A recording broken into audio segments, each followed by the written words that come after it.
এই অঙ্কটা দেখা যাক। 2^5x+4 প্লাস 2^9 ইকুয়াল টু 2^10, এই অঙ্কটা দেওয়া আছে। আমি কি করেছি, আমি এটাকে এইদিকে নিয়ে চলে এসেছি।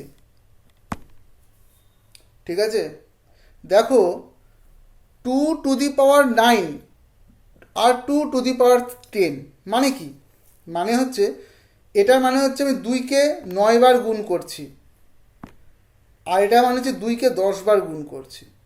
তো 2কে 10 বার গুণ, আমি যদি 2কে 10 বার লিখি আর এটাতে আমি 2কে 9 বার লিখছি, তাহলে 9 বার 2 লেখাটাকে আমি যদি কমন নিয়ে নিই, 2^9টাকে যদি কমন নিয়ে নিই, তার মানে 9টা 2 কমন চলে এলো, তাহলে এই 10-এর ক্ষেত্রে আর একটা 2 পড়ে থাকলো 2, আর এই 2 আর এর ক্ষেত্রে কি পড়ে থাকলো, একটাও কিছু পড়ে থাকলো না, পড়ে থাকলো 1।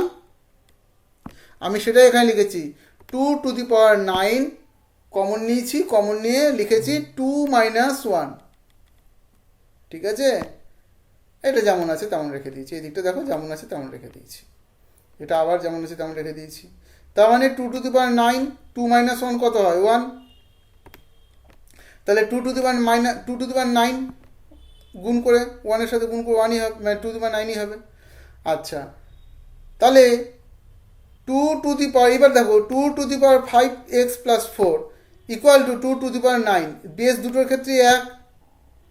তার মানে আমরা বলতে পারি ইন্ডেক্সগুলো, এই ইন্ডেক্সটা ইকুয়াল টু এর ইন্ডেক্সটা, আমি সেটাই লিখেছি 5x+4, এর ইন্ডেক্সটা লেফট সাইডে 2 এর ইন্ডেক্সটা ইকুয়াল টু রাইট সাইডে 2 এর ইন্ডেক্স হচ্ছে 9 ইকুয়াল টু, তাহলে 5x কত হবে, এই